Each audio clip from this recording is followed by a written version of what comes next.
আল্লাহ নবী বলছেন, ওমান কানা ইয়াবুদুল আসনাম আল আসনাম, যে মূর্তির পূজা করেছে, আল্লাহ বলবেন মূর্তি ছবিগুলোকে আল্লাহ জাহান্নামে নিক্ষেপ করে বলবেন, যাও পূজা করেছিল, হুজুর তো চলে গেছে, তোমরা আছো কেন, তোমরাও যাও। সুজা ঘোষণা।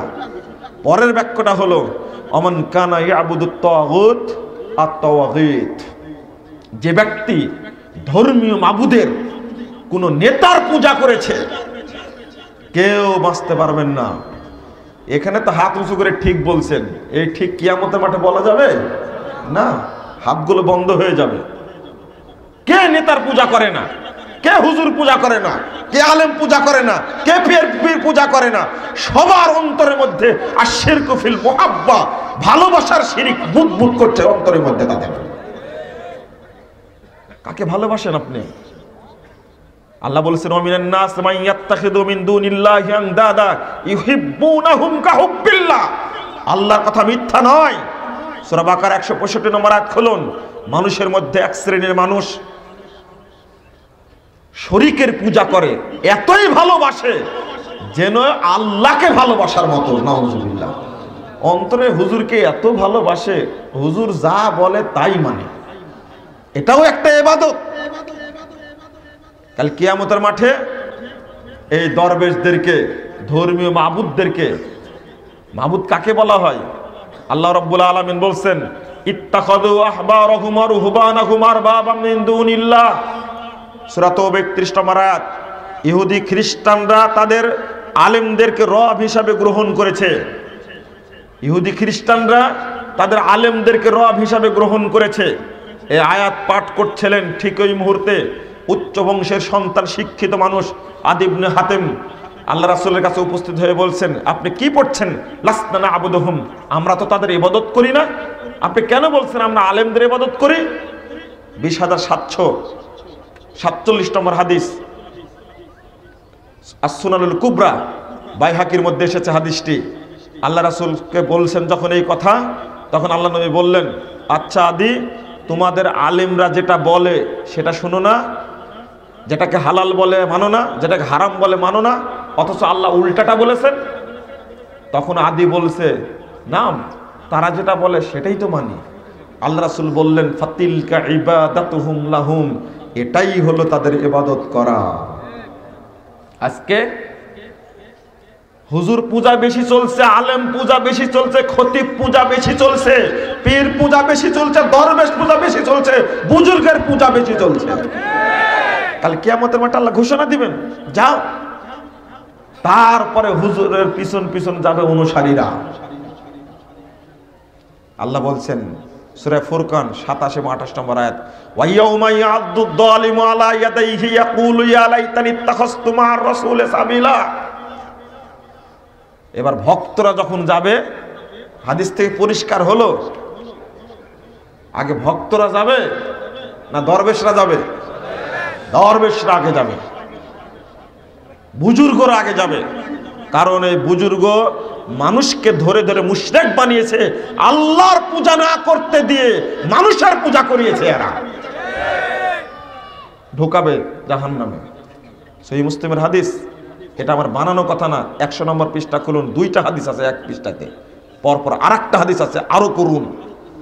মুহাম্মদ সাল্লাল্লাহু আলাইহি ওয়াসাল্লাম সম্পর্কে বলবে, তখন যখন জাহান্নামে যাবে, ইয়াউমা ইউ'আদ্দুদ যালিমু আলা ইয়াদাইহি, এই জালেম শিরিককারী ব্যক্তি 2 হাতের আঙ্গুল কটকট করে কামড়াবে আর বলবে, ইয়া লাইতানি ইত্তাখাযতু মা'আর রাসূলি সাবিলা, হায় আক্ষেপ, যদি মুহাম্মদ সাল্লাল্লাহু আলাইহি ওয়াসাল্লামের পথে চলতাম কতই না ভালো হতো। ব্যাকআপ আজকে বক্তব্য দিচ্ছি তো গালিগালাজ করছে ইন্টারনেটে, সারা দিন মানুষ পূজা করছে, সারা দিন শিরিক করছে, কবর পূজা করছে। তাদের বিরুদ্ধে বলতে গেলেই গালিগালাজ তো আছেই, মাহফিল বন্ধ করে দেওয়ার ষড়যন্ত্র, পুলিশের হাতে ধরে দেওয়ার ষড়যন্ত্র, মসজিদ বন্ধ করে ষড়যন্ত্র, মাদ্রাসা বন্ধ করে দেওয়ার ষড়যন্ত্র। ফেরাউন মার্কা আচরণ নিয়ে মাঠে নামে তারা।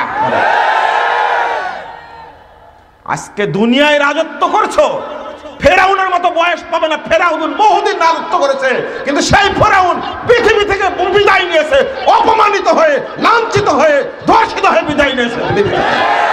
ফেরাউন টিকতে পারে, টুপি টিকবে কি করে? আজকে তুমি প্রচেষ্টা চালাচ্ছ মাবুদ, ধর্মীয় মাবুদকে টিকিয়ে রাখার জন্য, তার পিছনে ঘুরঘুর করার জন্য, কিন্তু কিয়ামতের মাঠে হক কথাটা বলে দিবে, ইয়াউমা ইয়াদ্দু যালিমু আলা ইয়াদাইহি ইয়াকুল ইয়া লাইতানি ইত্তাখাযতু মা'আর রাসূলি সাবিলা। দুই হাতের আঙ্গুল কামড়াবে আর বলবে, হায় আক্ষেপ, আমি যদি নবী মুহাম্মদ সাল্লাল্লাহু আলাইহি ওয়াসাল্লামের পথে চলতাম কতই না ভালো হতো। মনে পড়বে কোন হুজুরের আনুগত্য করে জাহান্নামে যাবে? মনে পড়বে পরের আয়াত, ইয়া ওয়াইলাতা লাইতানি লাম আত্তাখিজ ফুলানান খালিলা। হায় আক্ষেপ, আমি যদি অমুক ব্যক্তির আনুগত্য না করতাম, তাকে যদি বন্ধু হিসাবে গ্রহণ না করতাম, তাহলে কতই না ভালো হতো। তখন বলছে, শুধু তাই, এখন বলছে বাবা। আমার সাথে এক ব্যাকুব পড়াশোনা করতে রাজশাহী বিশ্ববিদ্যালয়ে, ওই মোবাইলে নাম সেভ করে রাখছে বাবা। আমি বললাম, যেটা তোমার কোন বাবা? সেটা আমার পীর বাবা। তোর আমি বললাম, তোর বাপ কয়টা? এই কথা বললে তো আপনার ক্ষতি হয়ে যাবে। ক্ষতি হবে মানে পীর যদি একটা ফু দেয় দূর থেকে, তাহলে আপনি একবারে পুড়ে শেষ হয়ে যাবেন। তোর পীরের গোষ্ঠী বেশি, কি বলিস তুই? হ্যাঁ, পীর আমার ক্ষতি করবে? আমি বিশ্বাস করি আল্লাহ ছাড়া কারো ক্ষতি করতে পারে না। সর্বনাশ, আপনি এভাবে বলেন না, বাবাকে বাবা বলিস না তো। বল দেখি তোর বাবার নামটা কিভাবে সেভ করা আছে? বাবার নামটা বাবার নামে সেভ করা আছে, বাবা বলি সেভ করা নেই। এই কোন ধরনের জানোয়ার বলেন তো দেখে? দেখেন, এখন দুনিয়াতে বলছে বাবা। সবচেয়ে যত ভালো জিনিস, যত টাকা পয়সা, গরু ছাগল, উত্তম জিনিসটা সোনা দানা, সব পীরের দরগার নজর নেওয়াজ দিচ্ছে। কিন্তু কাল কিয়ামতের মাঠে এই লোকটাই বলবে, জাহান্নামে যাচ্ছে যে, আর বাঁচার পথ নাই। এবার বলবে লাকাদ আদাল্লানি আনি যিকরি বাদা ইয জাআনি। আমার কাছে কোরআনের আয়াত এসেছিল, মুহাম্মদ সাল্লাল্লাহু আলাইহি ওয়াসাল্লামের আদর্শ এসেছিল, আসার পরেও এই লোকটি আমাকে পথভ্রষ্ট করেছে। ওয়া কানা শাইতানু লিল ইনসানি খাযুলা। এই শয়তানগুলো মানুষের জন্য বড় দুশমন। এখন বলছে শয়তান, দুনিয়াতে বলছে বাবা। কোরআনের আয়াত। কিয়ামতের মাঠে বলবে কি এদেরকে? শয়তান। শুধু তাই, করুণ অবস্থা। সূরা আহজাব 66-67 আয়াত খুলুন। ওরা বলবে, ইয়াকুলুনা ইয়াউমা তুকাল্লাবু বুজুহুহুম ফিন্নার। এই সমস্ত ভক্তদের, এই সমস্ত মুরিদদের, এই সমস্ত অনুসারীদেরকে জাহান্নামে নিক্ষেপ করা হবে মুখের উপরে ভর করে। মুখের উপরে ভর করে জাহান্নামে নিক্ষিপ্ত হবে। তখন বলবে, ইয়াকুলুনা ইয়া লাইতানা আতানা আল্লাহ ওয়া আতানা রাসূলা। হায় আক্ষেপ, যদি আল্লাহর আনুগত্য করতাম, রাসূলের আনুগত্য করতাম, কতই না ভালো হতো। আর এটাও বলবে সুতাই, রব্বানা ইন্না আতানা সাদাতানা ওয়া কুবারানা ফাআদাল্লুনা সাবিলা। তারা বলবে, হে রব, আমরা আনুগত্য করেছিলাম, আমাদের নেতাদের, নেতৃবর্গের আনুগত্য করেছিলাম, ওয়া কুবারানা আকাবিরদের আনুগত্য করেছিলাম, বুজুর্গদের, বড় বড় বুজুর্গদের আনুগত্য করেছিলাম, ফাদাল্লুনা সাবিলা, তারা আমাদেরকে পথভ্রষ্ট করেছে।